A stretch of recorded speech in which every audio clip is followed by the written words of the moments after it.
She is completely unexplainable. You think she's a good girl, but once you get to know her, you realize she's everything. She's crazy, she's funny, she's honest, and you never know what she'll do next. Hello, thank you for coming back to my podcast. This is so exciting for me, and I'm so excited today to have a wonderful guest on my show. But before I start, I want to say that my Being Tracy Facebook page, which had reached 6 million people, 44,000 following, it's now been hacked. So I went through this last year. It was hacked for 2 months. I got it back, and it was way worse hacked that time. And I watched my video. I know what to do. I'm in touch with Facebook, so it's going to be cleared up soon. But please just hang on. Keep following my Being Tracy Facebook page. And here on I'm so thankful to have this Being Tracy podcast now to share my message this way as well for you. And today I'm honored to have my esteemed guest, Rick Sykes. Yay! Well, you don't mind, but I'm still laughing about you being hacked. I mean, Did I tell you about that? no, but I think you're going to tell me a lot of things that you haven't told me. Yeah, a few things. Yeah, I mean, we have some time that you're I going to tell already me. told you some things. Yeah, but not enough, honey. Yeah. Never enough. No, nobody. We drove around killing time after I picked him up from the Brightline train. I brought him over on the premium Brightline train. I loved it. I had a great Is that time. the first time you'd been on there? No, I've actually been on there a couple of times. People send me tickets to go places, and I'm always the first one to say, okay, send me a ticket, I'll go. Yeah. I have another thing that I do. People are always inviting me for lunch and for dinner.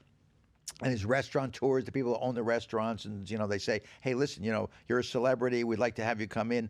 Can we take pictures of you? Maybe you could do a little shout out at the restaurant. I'm like, yeah, okay. I said, and I look at them. I said, let me explain something to you. And they said, what's that? I said, it's taken me years to figure out a free dinner tastes better. Right. Okay? Right. People don't understand until they think of that. And then they say, oh my God, he's right. Yeah. Free food tastes It's true. better. It's true. Well, wait, before you get too far, I want Yes. everyone, because there may be some people out there that have never seen Marrying Millions. Oh my God. Or have never read your book here, Drugs and Roses. Which I'm going to show you right here.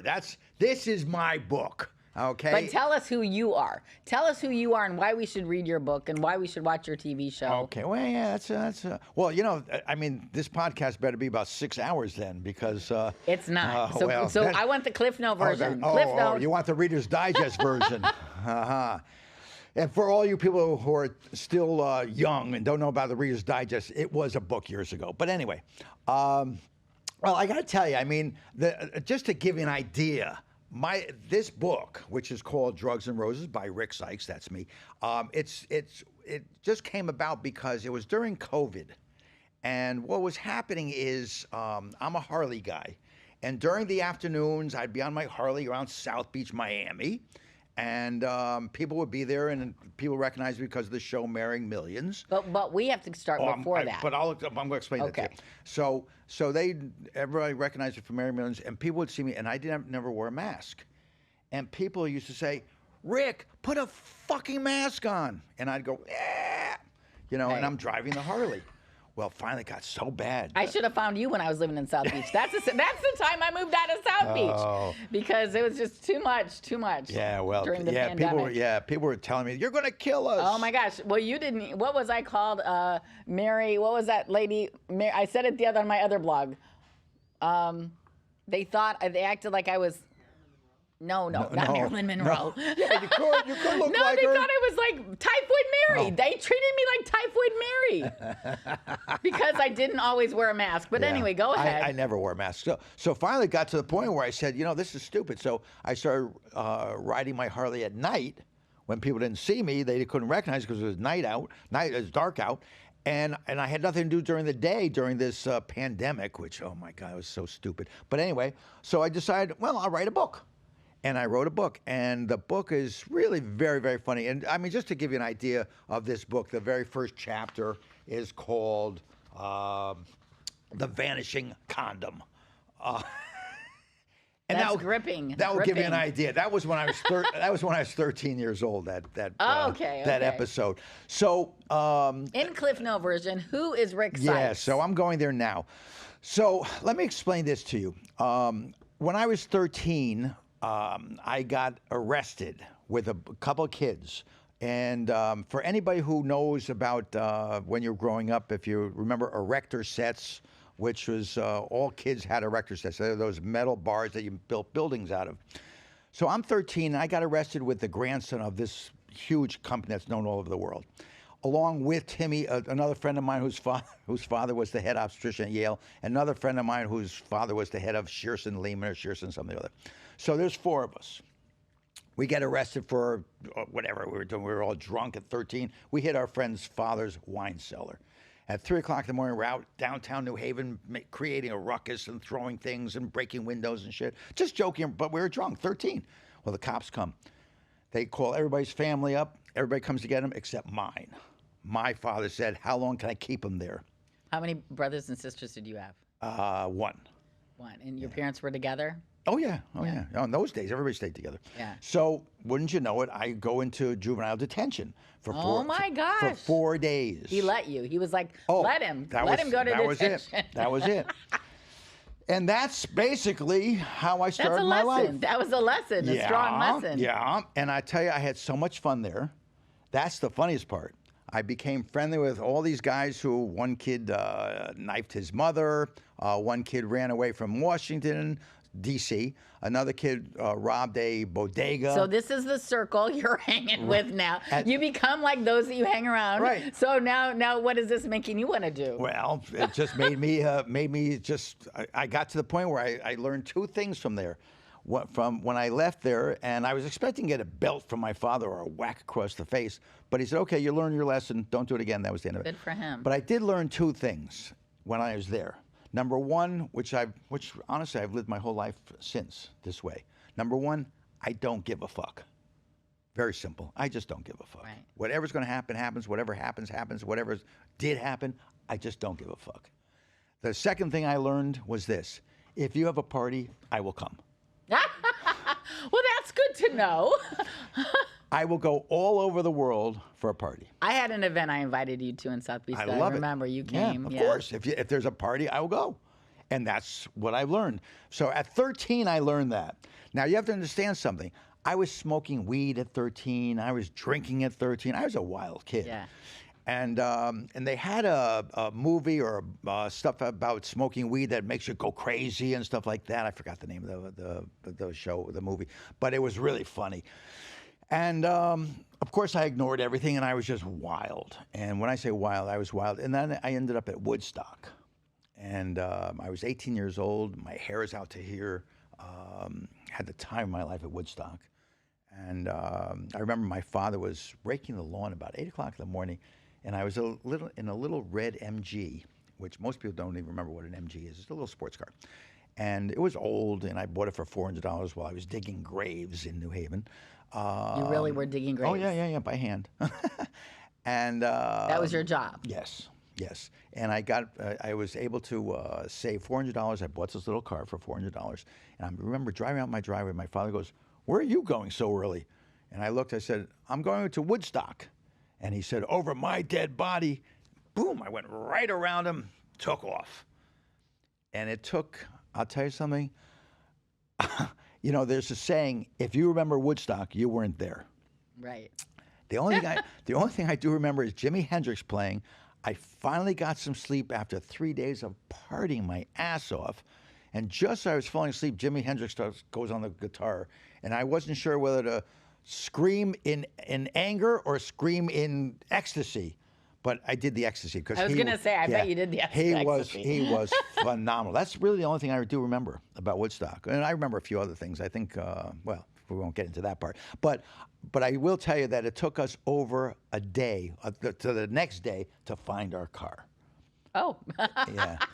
And then I bet you had a lot of fun looking for it. Oh my God. It was just a party like you would never, ever believe. And if you ever see the movie, I mean, you'll Right. sit there and say, "Oh my God, look at what a life, what a great time." So That did was- you go to college? Did you do any continuing education after high school? Yes, I went to Marquette University, Milwaukee, Wisconsin. I was there for a little while, and then what happened with that?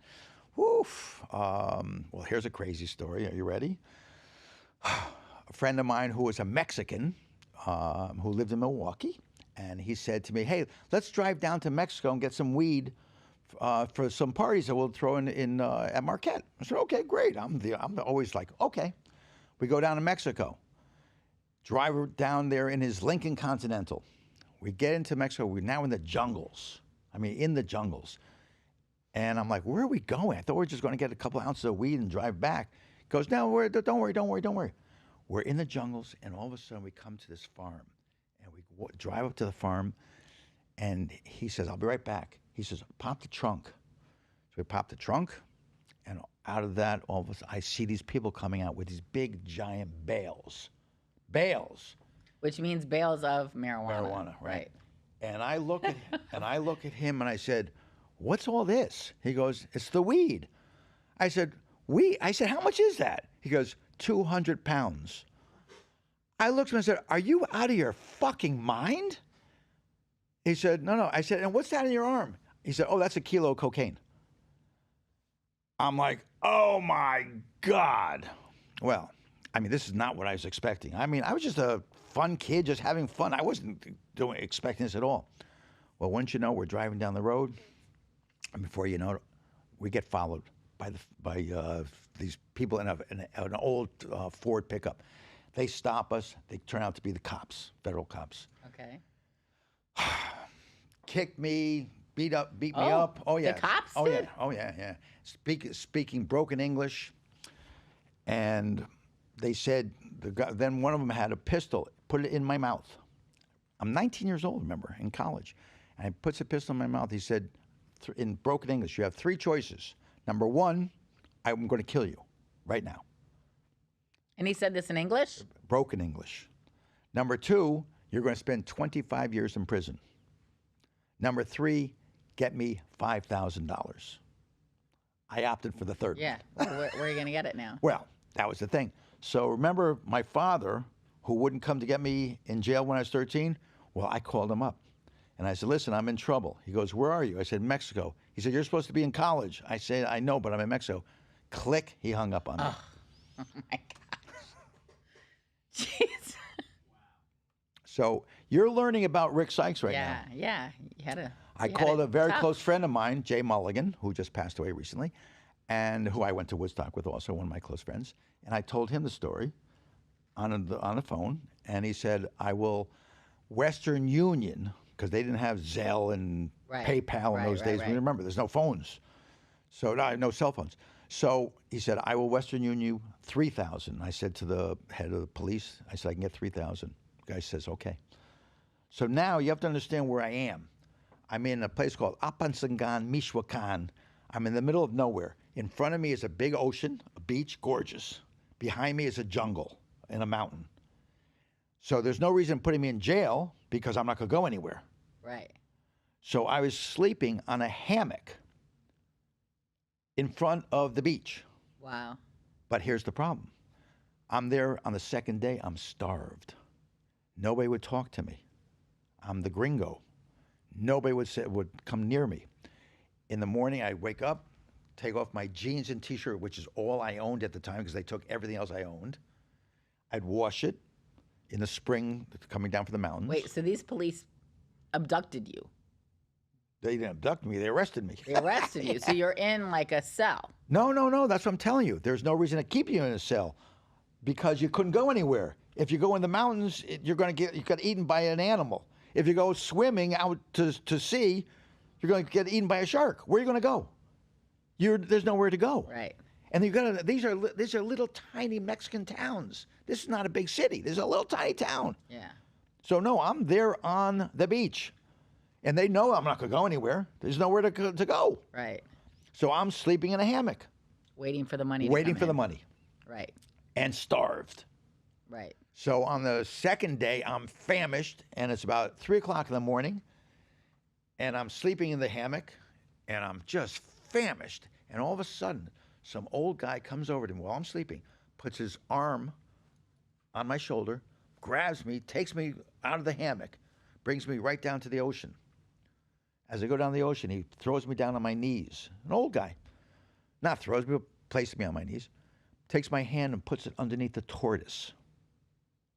And As I do that, plop, plop, plop, plop, 4 eggs come out. And he takes my hand like that and puts it to my face. And I sucked out the yolk of these tortoises, even though had slime all over it. Because you were so hungry? I was famished. Yeah. You want to know about Rick Sykes? You're learning about Rick Sykes. Yeah. Right. Okay. So Right. this is where I got a kind of like a foundation. Right. So wait. Yes. So here you are in Mexico. Yes. How did you go from Mexico to South Beach? Like there's God, a lot of time there. Like what did you do professionally? What were you doing professionally after college? There's so much. Wait till you hear about the college situation. You haven't even heard about this yet. So I'm at Marquette University. I get back to Marquette, and finally I said, you know what, this just isn't for me. I did not like college. I mean, I hated it. You know, I mean, I was partying. What were you studying? Anything that they gave me, it didn't really matter because all I ended up with was W's, which are withdrawals. All right? And that's what I kept doing. I just didn't want to sit in a classroom. I just couldn't do it. Right. I've never been a student. And I think the last book I read since was The Exorcist when it came out. Oh, my Okay, goodness. so about, 30 years ago? Good reading material. Yeah, that was the last book I ever read. I haven't even read my own yet. Anyway, so that's a joke. So I'm at Marquette, and I decided this is stupid. I quit college, and I went back to Connecticut, where I'm from, New Haven. Right. And I got a job as a bartender at the hottest club there was, and we had people like the Stones come in and Dylan come in, and they were coming into our bar, or a friend of mine's bar, People's Bar, because they used it as the stepping stone to before they go to New York to perform in the big clubs, and this is where their practice. So I'd be there and listening. I was having a great time. Well, out of the clear blue sky, all of a sudden this girl comes into the bar, a former girlfriend of mine from.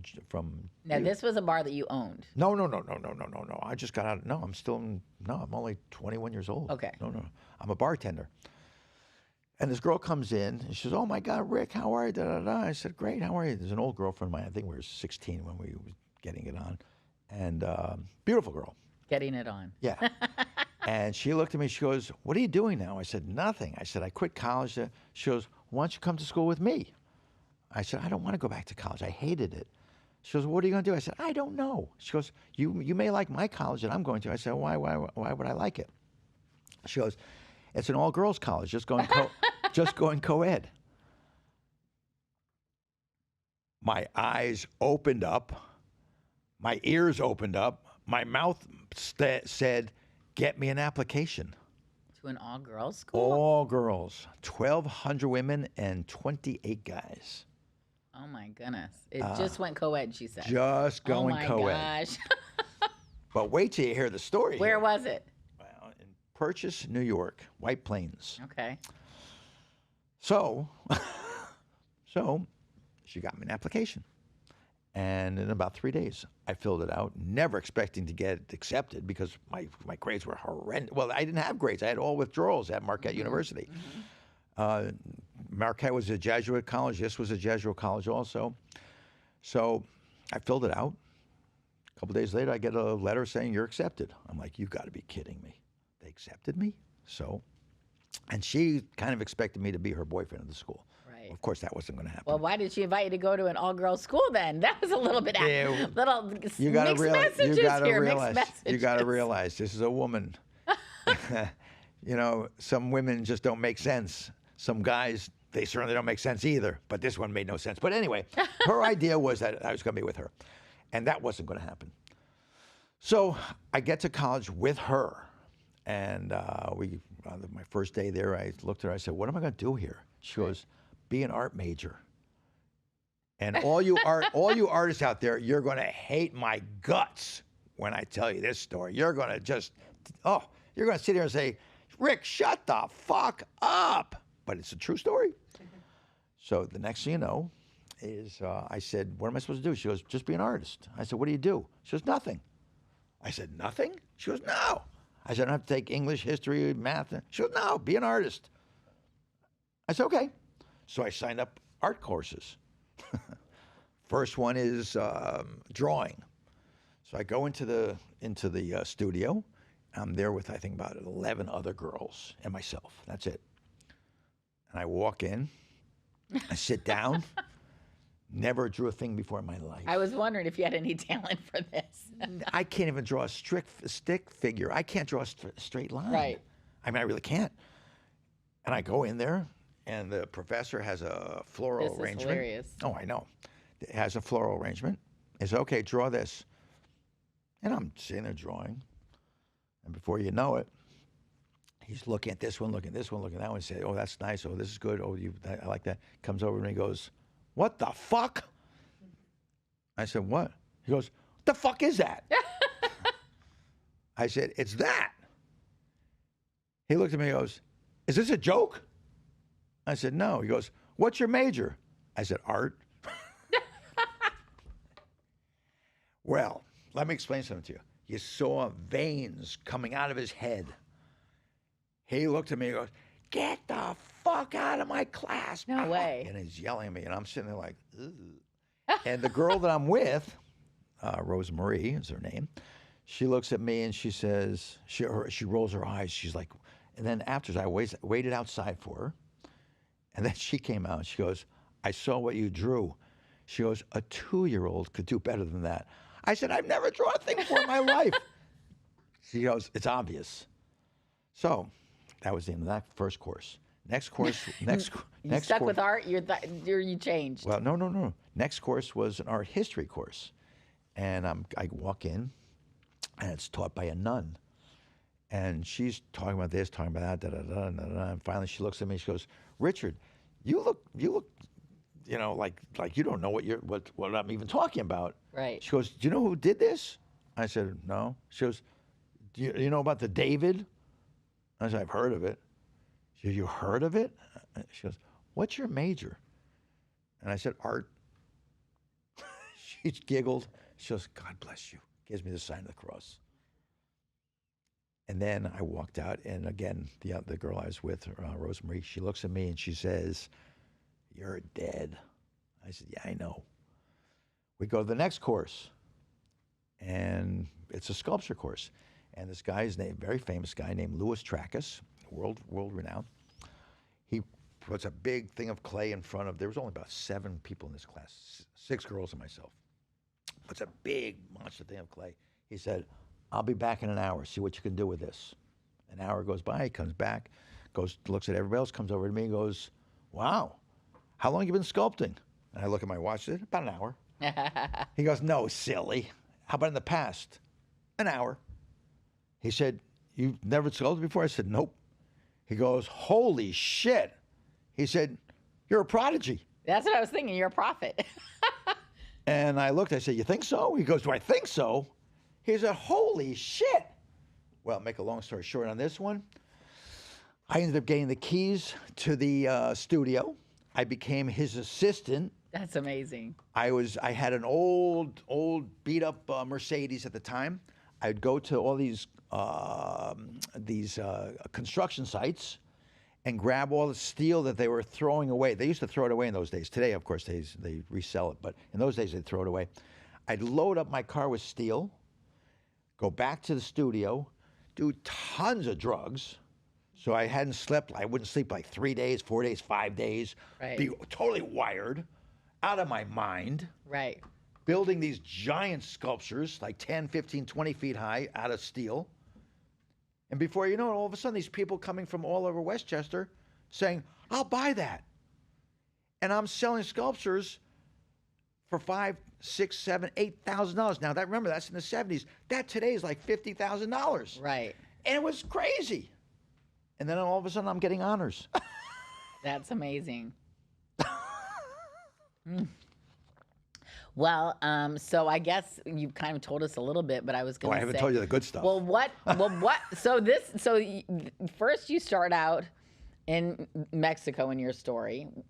Well, no, then- first I started out in juvenile detention at 13. Right. Yeah. And then, so I'm always asking people about adversity. So I'm hearing a lot of places where you've had an opportunity to beat adversity in your life, right? Yeah.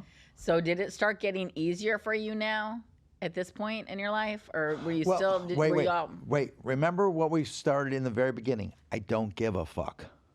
Okay? It was always easy for me because I don't give a fuck. I truthfully don't. What happens, happens. I mean, you know how many times I've been stopped by cops for something really, my fault. Don't get me wrong, my Yeah. fault. And I'd look at, I have one here. I'll give you one. Here was one that's I got stopped by a cop. Listen to this one.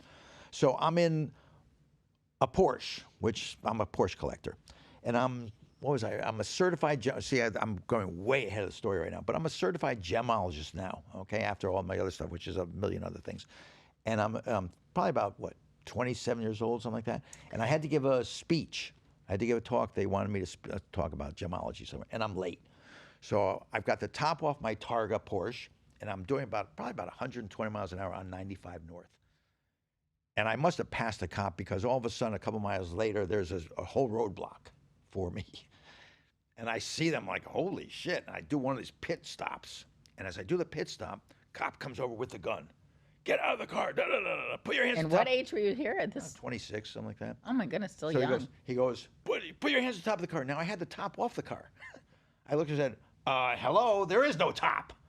Oh, shut up, put your hands out. And handcuffs me, brings me to jail. Now, the state police will bring you to the nearest police department. In this case, it happened to be New Haven, which is, I own jewelry stores at the time now, and everybody knows me. And I'm kind of well known. At the age of 26? Yeah, I owned 2 jewelry Wow. stores then. I just opened up. That's when I had, that's why I'm going forward. I'm missing a lot of stuff right now. So I owned 2 jewelry stores now. And I was pretty well known in the area, in New Haven. And I had a couple of billboards with my face up there, so people knew who I was. amazing. Yeah, so, and I was, I was blasting that all out, and I was partying my ass off, and everybody knew me from New Haven, everybody. So the next thing you know is they bring me to the police department. And I go into the police department, and New Haven Police, and there's 2 heavy-set, well, I could say fat, desk sergeants. And one of the desk sergeants looks at me now, the state policeman takes my handcuffs off, and he leaves. And the 2 cops are looking at me, and one cop says, hey guys, okay, listen, now remember, I was going to do a talk somewhere. I'm in a 3-piece suit. Right. So the guy looks at me, and he sees I'm well-dressed. And he says, okay, listen. He said, take off your tie, belt, and shoelaces. And I look at the cop, and I said, do you think I'm going to hang myself for a traffic violation? And the other cop, the other desk sergeant, bursts out laughing. The other one looks at me and goes like, who the hell is this guy to say that Right. to me? Right. Now he says, do you have any money in that wallet? I said, of course I have money in it. He goes, how much? I said, I don't know. He said, okay, take it out. We've got to count it. I said, okay. We're up to about $1,400 in the wallet. And he looks at me and goes, holy shit, do you have $1,400? I said, yeah. He said, you always carry that much? I said, no, usually a couple thousand. He goes, who the fuck are you?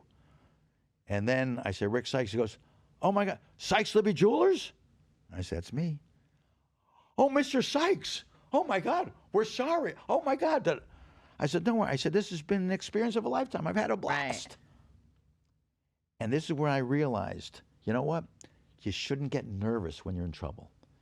You should be on the offense, not the defense. Right. When anybody says something to you and it's not right and there's a negative to it, turn it around. Mm-hmm. You get on the offense Right. because you're already under the gun. Great So what advice. what more can happen? Right. So that's where I learned that. That's great advice. Best thing ever. When people are coming attacking you, attack them. Right. So basically, you did the jewelry business then. I was a certified. For how many years? Oh, God, for probably about 15, 20 years. I was a certified gemologist. That's amazing. Yeah. So I'm a sculptor, I'm a gemologist. And then I got into the strip club business. Let's hear that story. And I opened up the largest strip club in Connecticut called Stage Door Johnny's. I wouldn't think Connecticut would be a big market for strip clubs. It's very big, I promise you. I thought it was pretty wholesome there. No, it's very big, I promise you. And I had 2 partners, very nice guys. They were friends of mine. And the 3 of us ran the club. That's fun. And it was hysterical. I mean, fun in a oh, it was in a strip club sort of way. Let me tell you something. It was hysterical. All right. So when I tell you I had more fun doing that than you could ever imagine, it was every day was more fun. And I used to hang out in the ladies' dressing room all the time, and I was friendly with all the girls, and they all loved me, and I loved them. And whoever said there's no sex in the champagne room is drunk or crazy because there's a lot of sex in the champagne room. Wow. But this was my life. So here's the crazy part about it. So here I am. I don't know. I'm probably about 32, something like that. Maybe 33. I don't know. I'm not even sure. I'm not good at the age at the time schedule there. But whatever it is, I remember this. Mornings and afternoons, I had all these physicians, the attorneys, the judges, the professors. They all wanted to see me, Rick Sykes, because I'm the certified gemologist. I own the stores. They all want to see me, and I have a Bachelor of Fine Arts. I'm an artist too. Okay. I mean, you couldn't get any better than that, Right. You know.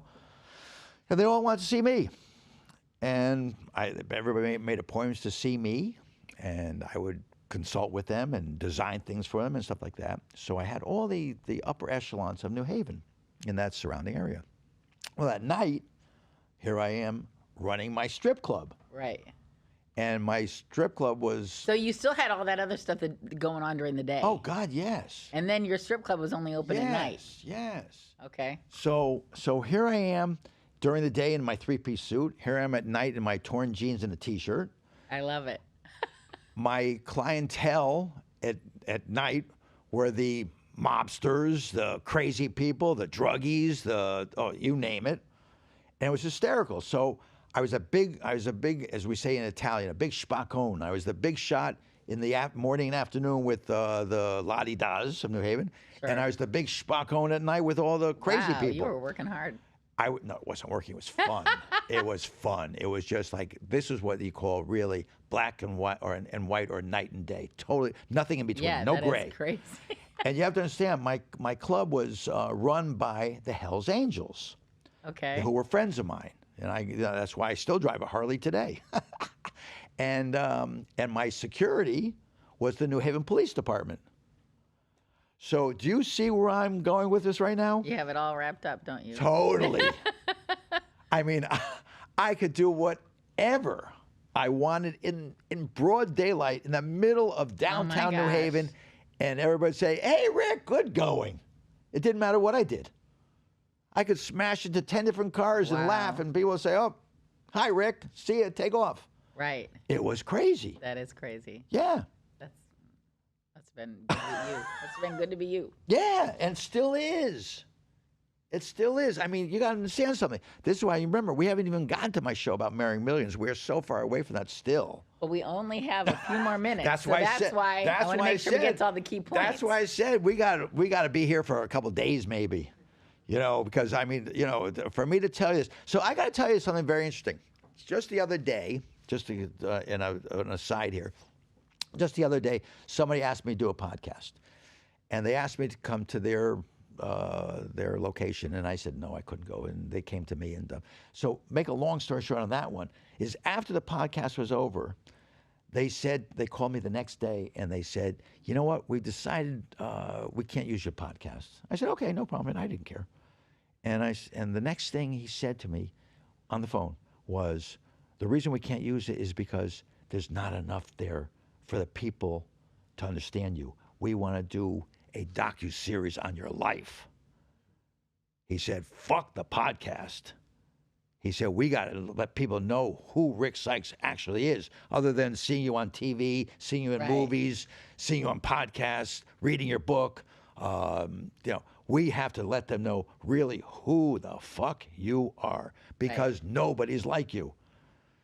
And I say, yes, there is. Hugh Hefner, but he's dead. Yeah. Well, So, I mean, very honestly, I'm a little under the radar. I really am. I mean, I don't do obnoxious, crazy, stupid things. I did for years, but, I haven't done that in years. I was retired for, I think, 18 years. I came out of retirement. Somehow I got on TV, which is Marrying Millions, which is known all over the world now on Hulu. well, I wanted to know how you got that opportunity. Well, here's what happened. so wait, Yes. you're in right now, Connecticut. How much time do we How have? do you get from Connecticut Yeah, to but I mean, Florida? that's Did what you I go mean. straight? That's Was it a right. straight No, I trip? got so much more going on. I owned a gambling ship on the west coast of Florida. I owned the largest major motion picture movie studio east of the Mississippi Wow. River. I mean, there's so much more. But if you want to go right to Marrying Millions, is that Well, where you want let's to go to Florida. How do you get to Florida? Okay. So I'm living in Brazil, and then after Brazil, I decided to move to Miami. Or I'm sorry, I moved to Palm Beach. And I'm in Palm Beach, and biggest problem with Palm Beach is every time I started my Harley, the cops came. Wait, I'm wondering how you got to Brazil now. Oh, well, that's going to take. Just the cliff notes. No, Can't you give us the there's cliff notes? No, that's going to take hours. I promise you. I lived there for years, but that will take hours to talk about that story, and I mean hours. That's a whole movie. Okay. So I mean, you know, Gotta get you to could do it. We could do another podcast another time, and I'll give you the Brazil story. And that one, you see your blonde straight hair, it's going to turn curly. When you Well, hear it started out curly. well, it's going to end up curly when I tell you this story, because you will sit there and say, "You got to be fucking kidding me." Wait until you hear what I was doing in Brazil. But Okay. anyway, so now you want to jump right to Marrying Millions. So here's the deal. Well, I want to jump. So you came from, then when you got to Florida, you went straight to Palm Beach, you said. Oh, yes. And then how do you get from Palm Beach to Okay, South well, Beach? here's what happened. So I would start my Harley up. I lived on South Ocean Boulevard in Palm Beach. And next thing you know is every time I turned around, I start my Harley up, cops would come. We got another noise complaint about it. I said, it's only my motorcycle. We know, but you know, people live here. I said, I live here. So finally, I just couldn't take it anymore. Every time I turned around, they were stopping me for this, stopping me for that. So it just got stupid. And, you know, I mean, I understand it. It's a laid-back place where I was living, and I'm not laid back. Right. So, I mean, I understood it. So I'm not going to buck the system, and I'm not going to fight with anybody. I'm not going to tell them, you're right, I'm wrong. It's I'm going to change my life. No, I'm not going to change my life at all. Well, I shouldn't say I'm not going to change my life for them. I'm going to change it to the point where I'm going to be happy. Right. My brother-in-law, who's the nicest guy in the world, he said to me, he said, why don't you just come down to Miami? Why are you up there with all these, excuse the expression, folks, old people? So, and he's no youngster either, by the way. So Well, I love it here with all the older people. you have to love it here because He you was live like, here. "How do you like it here? You don't miss Miami? I love it here." That's the first thing I said to you, huh? Boca Raton. Yeah. You were like, "Really? You just couldn't get it? Really? You really like here?" I still don't get it, but that's okay. That's okay. Hey, as we say in Italy, so each his own. You know, so listen, you know, whatever makes you happy. You Well, know, I'm not dating 24-year-old men. And Well, you're you should dating try it. 24-year-old women. you should try so it. maybe that's you may go down to a 22-year-old after that. Well, I'm not saying I haven't. There but I you go. choose to You stay. heard that right here, ladies and gentlemen. Tracy is letting it out. Woo, I love this girl. I choose to stay more in my age bracket for the intelligence factor. I love this girl. She's actually letting it out, guys. You 21-year-olds. Well, there you go. There you have it. Yeah. I have been there. Yeah, I'm sure you have. Like maybe last night. Anyway. Yes. Anywho. Yes. No, I'm not going to go there yet. I'm not going to go there yet. Why That's not? my signal for my real estate minute. But remember, but I'm not going to go there yet. So let's finish our conversation here. Okay. So, oh, wait, you know, there's so much more going on. So I decided to move to Miami. Now, I live on a yacht. For most of you that know me, if you've seen the show Marrying Millions, you've seen me on my yacht. And I still do live on it. And let me tell you, it was not easy to get him in the studio here and off his yacht. It was not easy. I had to dangle the carrot, so we say, and make it sound really appetizing to be here with And us you did. in the studio. And I'm so And I'm glad thrilled you to be came. with and you. I'm honored you came. No, and I'm thrilled with you. You're a doll. There's no question. But I mean, you know, you're always friendly when I knew you in South Beach, and you're friendly still here. You haven't changed a bit. You're still stunning. You really are. You're a good woman. You 21-year-olds. This is who you want to be with. Remember that. Or 50s. Nah, 50s. fuck those 50-year-olds. 60. Nah, but so and that brings me to another topic. Last night when I saw the commercial for the Golden Bachelor. Oh my God! He was telling me about this new show out called The Golden Bachelor. Has it aired yet? Well, they showed commercials last night. I mean, listen. For you folks out there, I'm not going to say anything right now because I know I'm going to get in a lot of trouble for this. They're trying to get him to be on this show. Well, no, they asked me to fill out some stuff to be Rick on has it. a ton of offers coming in. I a do. ton of offers coming in. You have no idea do. how monumental this is that he chose to be here on our show. I do have a ton of offers. It's kind of funny. It's kind of crazy. But anyway, so getting back to this situation. So now I move to Miami. I bring my yacht to Miami, and I park in the best place, Miami Beach Marina.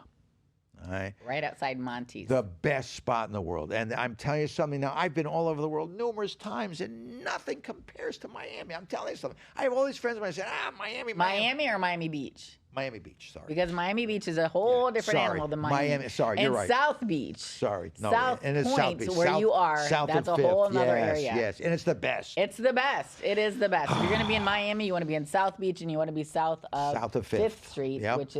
which is where I am. I'm going to read a blog later in the show, and that's. You want to there. read my blog? You can read this if you want. The back of my book. This Well, will I'll tell you, read that too. I'll this read will that tell too. you I'm gonna everything. just start reading This will everything. tell you everything. The back of this book. What the heck?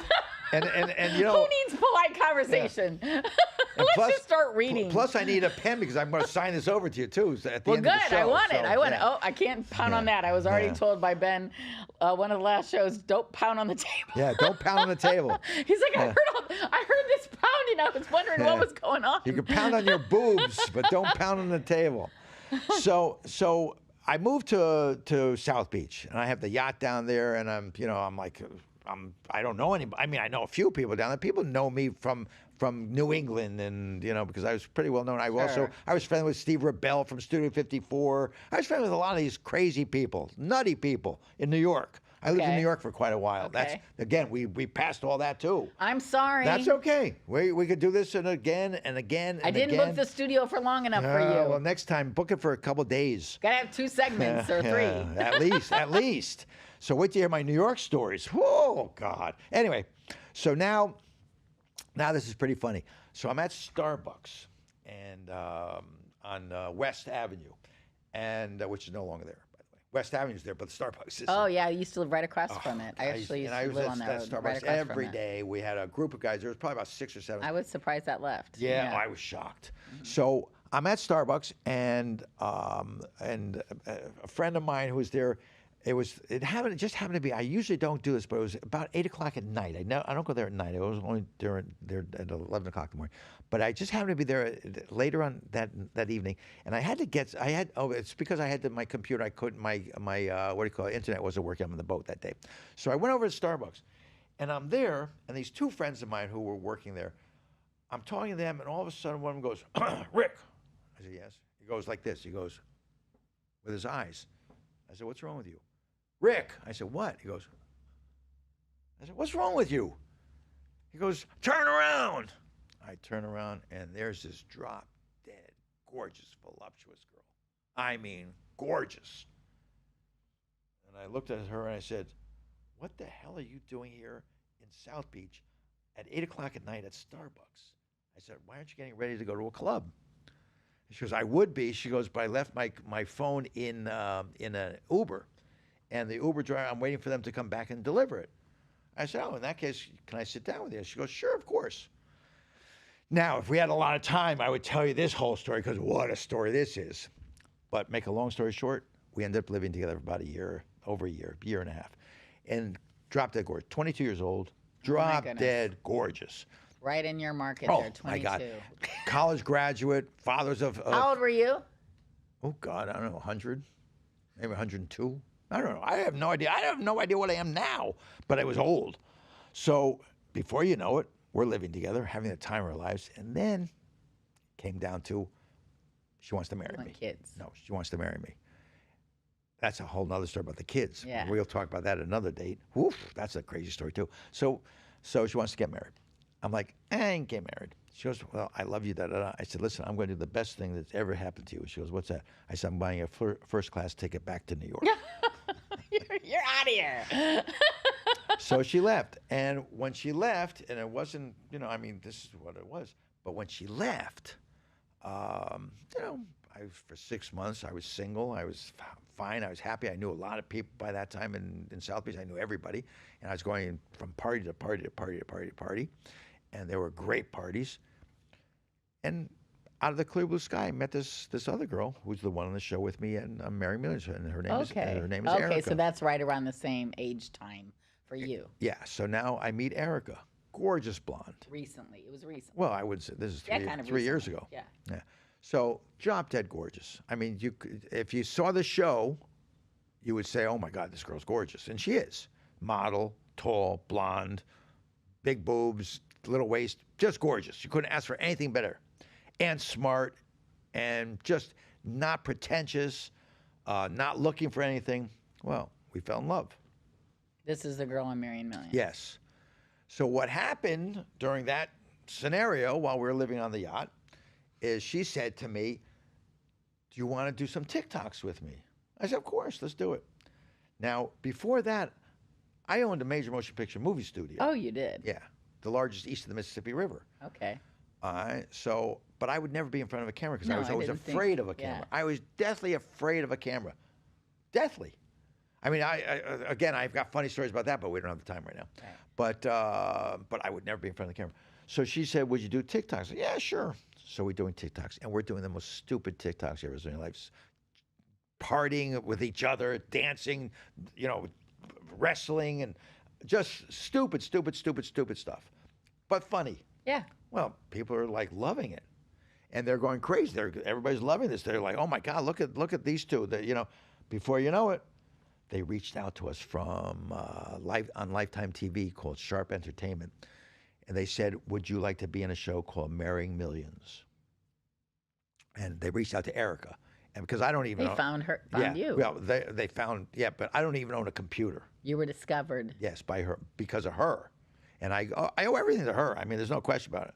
I owe all this fame and fortune not fortune, but all fame to her. And I'm the first to admit it. I mean, she's a doll. She's sweet. She's, she's doing her own thing now. And we're not together anymore. But that was one of the nicest parts of my life, with having her with me. And we had a great time together, as far as I'm concerned. I don't know what she says, but I know that's what I say. And everything was great. And before you know it, they send us all these things about, would you want to be on there? Da, da, da, da. They talk to us back and forth. And before you know it, we're on the show. And the show turns out to be a huge hit. I mean, huge. Right. Not only is it a huge hit, I mean, they even have us on Good Morning America, just Right. Erica and myself.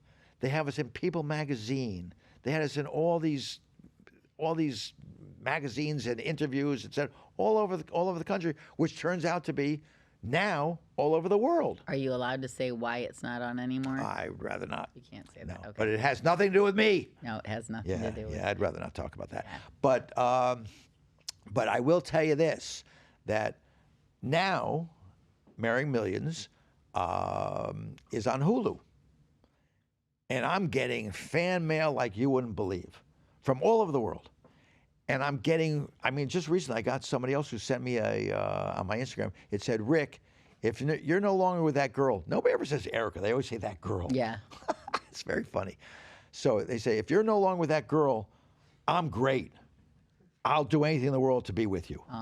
And I get this from all these people. Yeah. All day long. Well, you're such a fun spirit, and I love having you here. I wish we had more time. Because you're so incredible, and you're such a good friend of mine. And when I reached out to Rick on the phone and I said, "Listen, this is how I thought of you," I ran into someone else and he was like, "I don't remember who that is, but I know you, and I'm your friend, and you're my friend, Right. and I'll be on your show if you want me to." And that's the truth. And that's But exactly what he before we said. go, I want you to read the back of my book. This is the back. Let me read the okay? back So of you it read it to all our you. friends out there. This is Rick saying this, not me. "I've lived my life to the fullest and am still not done yet. I love women. I always loved my addictions. Back in the day, which I quit, or did I? I have many more years left in me and want you to know this is only the first chapter of my life. Enjoy my stories and I promise you will love my life. Stay tuned." Well, you're not going anywhere. We're not done, but I want to make sure I get everything in. No, but I have to tell you, this is just the first part of my life. This part. This only goes up to my age of 23, 24. I'm not even sure. And the reason I stopped is because COVID was over. Now, if we do get another COVID, Book 2. Well, COVID is when I actually moved from South Beach to Coral Gables. And that's when I chose this blog because it's called South Beach. It's a lifestyle. And I wrote it on Sunday, April 27, 2019. Okay, and it says, Saturday turned out to be amazing. I have been dating a guy who I thought was pretty special, but then after 1 month, I realized that I've never seen him on his day off. Does that sound strange to you? Nothing sounds strange anymore to me. And also, some other unanswered questions had come up recently. So when I met a handsome married man on Friday night at Monty's, who also had a couple of friends, one unmarried guy and a gay guy, and a 58-foot yacht docked nearby in the Miami Beach harbor where you dock your boat, and he invited me and a girlfriend to go boating the next day, I thought that sounded amazing. And I'm sure that you probably found a girl at Monty's many times too. Oh, one or and two. Done similar, had sent out similar invitations. 1 or 2, maybe yesterday, but go ahead. Yeah, that could have happened. Anyway, I had decided I had not been out in the water in a while, and I owed it to myself. No matter what happened, to just enjoy myself. All I had to do was find a girlfriend who wanted to do a boat trip within the hour on Saturday. Do you think that was very hard? Not at all, but go ahead. I put easier than you think. right. Honestly, it was the perfect day on the water, just as beautiful as it could be. And the men were perfect gentlemen, especially the married guy who owned the boat. Such a great host for everyone. I think they just wanted some female hormones traveling with them around in the boat, possibly the option of topless. But they just kept joking about that was an option, that if we wanted to go topless, they were totally okay with that. Is that what you say? I'd say, so. Yeah, I'd say something like that. Yeah, we're all in agreement here right now. Okay.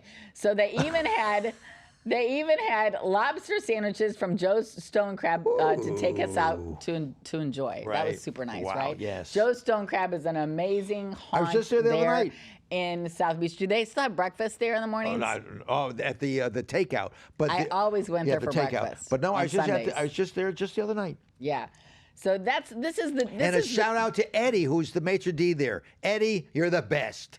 This is the group Rick and I hung in South Beach, right? We've got the same friends. We all just kind of hung out together, went to the same places. I'd always go on Sunday to Joe's Stone Crab. Do you ever go there for breakfast? No. And we all just kind of be at the breakfast bar. I don't get up that early. Oh, well, yeah, right. I do. I get up early. So we'd be at the breakfast bar. We were all like drinking it off from last night, right? That's the way life in South Beach is, okay? I love it. I'm just giving you a little bit of... And you moved where? I know. Well, well, you know, how long are you going to live like that? Like, really, how long are you going to live like this? Anyway, so after such a great Saturday, I really wasn't sure how Sunday could beat it. Then, just as I ordered from home a cheeseburger and crinkle fries, which is not my normal diet, one of my local South Beach crowd sent me a message. It was simply, have you ever gotten this text? Smith. Of course. That's the way they correspond there. Outside. Smith. Outside. That's all they have to say. Yeah. Smith. Okay, so now I know. I'm going to Smith and Walensky next, right? So just then, I canceled my dinner. I knew what this meant. A friend, we'll call him simply O. Do you know who that is? No. Was it Smith? And as he would say, he needs backup. I get the second text. I need backup. Okay. Well, you know, he wants my company. That's cool, okay? So, perfect. I happily canceled my burger and got dressed for Smith & Walensky, where I could get a cheeseburger and fries or onion rings, and O offered to get all this for me. And we shared a big burger. And then after our lunch, O and I went to Monty's to meet more of our South Beach crowd of friends. We usually all sit together and joke and drink and tell stories. It's the weekend. Why not? Then our crowd all walked down the familiar South Point path, right, to the Murano Portofino, a home for several of our crowd. More joking, more laughing, more stories, meatballs, Nathan's mini hot dogs in a blanket, which were amazing, I might add. And that's coming from the girl who doesn't eat frozen food. So I was like, wow, these are amazing. Nathan's hot dogs in a big blanket. Wow, never had anything like it before. Anyway, we had wine on delivery, right? Too funny. We always get wine on delivery, and it was a day created in heaven. Welcome to Normal, South Beach. Normal, totally normal day, Welcome right? to South Beach. And where do you live? And that's where I live. This is the life where do I you- left. where do you This live is now? the life I left. Where- I know. Now I'm starting to question myself There too. you go. I'm like perspective here, priorities. I don't know, but anyway, we all knew we had this paella party at 5 p.m. How often does that happen, right? How often does that happen? We have a paella party coming up in the building that was where we was hosting. You know, the Murano Portofino. They often have these parties and stuff, right?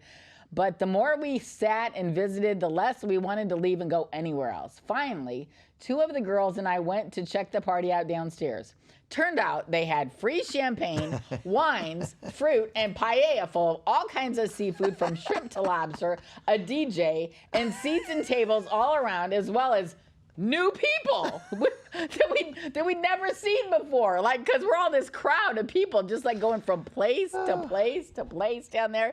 And like, we're, oh my gosh, there's some new people here. Like, maybe we need to talk with them. Well, one thing we all have in common in South Beach was the desire to meet and greet and get to know new people, especially new neighbors. So we went downstairs, we visited, we had paella, wine, and then when the music changed to more of a dancing beat, let's say hits from the 80s, this is my genre. I know all of the words from these songs. I jumped out on the dance floor, one of the few, and I started performing. What a coincidence. The next song they played was Brick House, one of my favorites. Oh yeah, I was feeling right at home now. Feeling festive and fully enjoying the moment, and with this wonderful group of friends that I'm so grateful to be a part of. This was in 2019. And they're still my friends when I get back. But that reminded me of yesterday when I went out with the married guy. He had taken us out in the boat, and we went to Nixon Sandbar. And Which is where I was Sunday. Okay. And he saw his boat neighbors out there. And we all knew each other. And it was a married couple who knew this was married guy's wife. He just kept saying, if only they didn't know you. And how do you know each other? Like, this is so weird. Now, mind you, he gave no impression to me that he was about to attempt to cheat on his wife. But as one of his friends earlier said to me, he's full of talk and no action. Don't worry about it.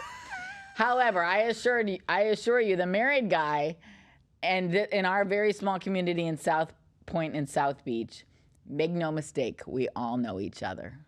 Anyway, that's kind of the way I ended it, but that's what it's all about, right? I mean, like I asked Rick on my way here, how did we meet again? Like, how did we meet? It's just because the wonderful thing about Florida and about buying real estate, I'm going to go into the real estate minute in just a minute, but the wonderful thing about buying real estate in Florida is they've got these wonderful nooks like South Beach, like Brickell, like, you know, Coral Gables, where they're all walkable. And you can have this family of friends like we had in South Beach when I lived there. And they're and like I said, I don't know if I read it, but they're a cast of characters. We had a total cast of characters, which I was thankfully one of. But everybody's got a story for why they're there, especially in South Beach, right? 100%. Everybody's got a story. You are so right. And it was always a wonderful time. You are so right. You hit the nail on the head. I'm not Yeah. kidding. But, you know, it's funny because, as you say, what you were doing then, I was just doing that on Sunday.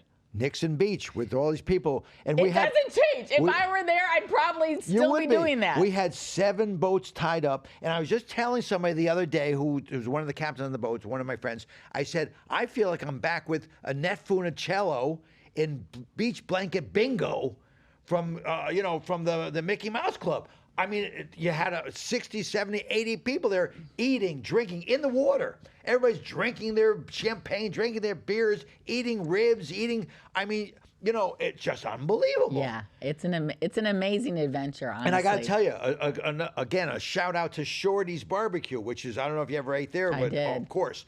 They are phenomenal. And one of the gentlemen, Paul, who was one of the owners there, he's always with us, and he brings a ton of Shorties, and it is the best. So we're sitting here. Well, now that you're bringing this up, I'm realizing I was never invited out in your boat. Well, yeah. I'm gonna have to. No. I'm gonna have to score that invitation now. My boat doesn't go out.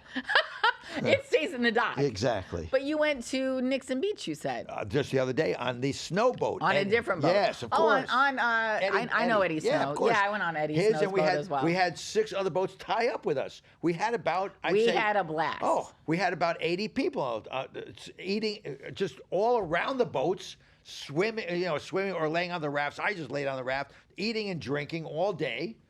I mean, That's actually why I moved from South Beach to Coral Gables. I got my real estate license, and I'd made such wonderful friends on Snowboat right. in Coral Gables. Isn't he a doll, Eddie? Yes, he's a doll and Yeah. a jewelry store owner, too. Yep. That's why he and I have that in common. That's what you have in common. Yeah, so that's how I became very good friends with Eddie, because we're both in the jewelry business. Ah, okay. It's all coming together now. Yes. Yeah, it's all coming together It now. all does come together eventually. Wait, doesn't let me it? do my pose Go for do my your real estate thing. minute. Let's see if they figure out how to put the music with that sound. That's so funny. But anyway, okay, will the housing market crash in 2023? That's what I keep hearing. According to Forbes magazine, in September 2023, housing market prediction for 2023, when will home prices be affordable again? That's what everyone keeps asking. Robin Rothstein answered that question in her article and said home prices overall remained resilient between April and June, even as mortgage rates crept higher, according to the latest S&P CoreLogic Case-Shiller Home Price Index. The U.S. National Home Price non-seasonally adjusted NSA index reported a 0 year-over-year change and marginal month-over-month increases. This is the 5th consecutive month of increases, reflecting a housing climate in which policy or prices remain impervious to home affordability challenges. Still, this reading precedes the period when the average 30-year fixed mortgage rate escalated rapidly over the 7% mark, which just happened. Nevertheless, that threshold may not turn out to be a potential tipping point. Quote, while home prices have remained strong in 2023, elevated mortgage rates complicate the situation for potential home buyers, a trend that will likely constrain additional price gains for the rest of the year, said Selma Hepp, chief economist at CoreLogic, in an emailed statement. Nevertheless, home prices are still expected to re-accelerate and reach mid-single-digit growth rate by the end of the year, according to the CoreLogic latest HPI forecast. Quote, home price acceleration is much more notable in markets that remained relatively affordable throughout the pandemic and saw less volatility from household migration, such as those in the Midwest, New England, said Hepp. Hepp also pointed out that these markets are now starting to catch up with the pricier ones. She said, Nicole Botchout, an economist at Zillow, said homeowner equity is the highest level it has been in the past several decades, so homeowners have a lot of value in their home.